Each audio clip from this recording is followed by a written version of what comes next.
जय भगवान विष्णु की, जय माता लक्ष्मी की, जय श्री कृष्णा, राधे राधे। आइए जानते हैं आंवला नवमी कब है। ज्योति वर्द से जाने शुभ मुहूर्त, सामग्री और पूजा की विधि। हिंदू धर्म में अक्षय नवमी के दिन विष्णु जी के और आंवले के पौधे की पूजा की जाती है। इस दिन को आंवला नवमी और कुष्मांडक नवमी भी कहा जाता है। इस साल 10 नवंबर को अक्षय नवमी मनाई जाएगी। प्रत्येक वर्ष में कार्तिक मास शुक्ल पक्ष की नवमी तिथि को अक्षय नवमी मनाया जाता है। इस साल 10 नवंबर को अक्षय नवमी है। इस दिन विष्णु जी और आंवले के पेड़ की पूजा अर्चना की जाती है। आंवले के पौधे के पूजन के बाद वृक्ष के नीचे बैठकर भोजन करने से विष्णु जी और भगवान शिव का आशीर्वाद मिलता है। इस दिन आंवले के पेड़ की परिक्रमा भी की जाती है। कहा जाता है कि इससे साधक की सभी मनचाही इच्छा पूरी होती है। इस दिन विष्णु जी ने कुष्मांडक दैत्य को मारा था, इसलिए इस पर्व को कुष्मांडक नवमी भी कहा जाता है। आंवले के वृक्ष में देवी देवताओं का निवास माना जाता है। अक्षय नवमी के दिन दान पुण्य के कार्य भी अति शुभ फलदायी माने गए हैं। आइए जानते हैं आंवला नवमी का शुभ मुहूर्त, सामग्री और पूजा की विधि। कार्तिक मास शुक्ल पक्ष की नवमी तिथि 9 नवंबर को रात 10:45 पर शुरू होगी तथा 10 सुबह नवंबर पर समाप्त होगी। इसलिए उदया तिथि के अनुसार 10 नवंबर को आंवला नवमी मनाया जाएगा। भारतीय ज्योतिष महासभा व्रत पर्व विधिज्ञा द्वारा सुबह 7:05 से शुरू होगी। 12:20 बजे तक स्थिर लगन पर रहेगी। शुभ मुहूर्त इसके बाद अपराह्न 1:20 से 2:45 तक शुभ मुहूर्त रहेगा। आइए जानते हैं आंवला नवमी की विशेष कथा। यह कथा सबसे प्रामाणिक कथा है जो कि आंवला नवमी के दिन सुनी जाती है। आंवला नवमी की कहानी व्रत के समय कही और सुनी जाती है। यह पढ़े, सुने और सुनाए।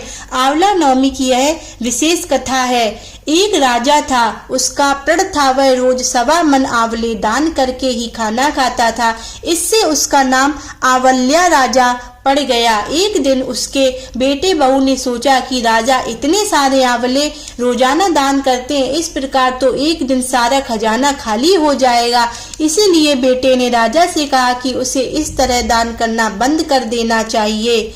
बेटे की बात सुनकर राजा को बहुत दुख हुआ और राजा रानी महल छोड़कर बियाबान जंगल में जाकर बैठ गए। राजा रानी आंवला दान नहीं कर पाए और प्रण के कारण कुछ खाया नहीं। जब भूखे प्यासे 7 दिन हो गए तब भगवान ने सोचा कि यदि मैंने इसका प्रण नहीं रखा और इसका सत नहीं रखा तो विश्वास चला जाएगा। इसलिए भगवान ने जंगल में ही महल, राज्य और बाग बगीचे सब बना दिए और ढेरों आंवले के पेड़ लगा दिए। सुबह राजा रानी उठे तो देखा कि जंगल में उनके राज्य से भी दुगना राज्य बसा हुआ है। राजा रानी से कहने लगे, रानी देख, कहते हैं सत मत छोड़ो सूरमा, सत छोड़िया पत जाए सत की छोड़ी, लक्ष्मी फिर मिलेगी आए। आओ नहा धोकर आंवले दान करें और भोजन करें। राजा रानी ने आंवले दान करके खाना खाया और खुशी खुशी जंगल में रहने लगे। तथा उधर आंवला देवता का अपमान करने व माता पिता से बुरा व्यवहार करने के कारण बहू बेटे बुरे दिन आ गए। राज्य दुश्मनों ने छीन लिया। दाने दाने को मोहताज हो गए और काम ढूंढते हुए अपने पिताजी के राज्य में आ पहुंचे। उनके हालात इतने बिगड़े हुए थे कि पिता ने उन्हें बिना पहचाने हुए काम पर रख लिया। बेटे बहू सोच भी नहीं सकते थे कि उनके माता पिता इतने बड़े राज्य के मालिक भी हो सकते हैं, सो उन्होंने भी अपने माता पिता को नहीं पहचाना। एक दिन बहू ने सास के बाल गूंथते समय उनकी पीठ पर मस्सा देखा। उसे यह सोचकर रोना आने लगा कि ऐसा मस्सा मेरी सास के भी था। हमने ये सोचकर उन्हें आंवले दान करने से रोका था कि हमारा धन नष्ट हो जाएगा।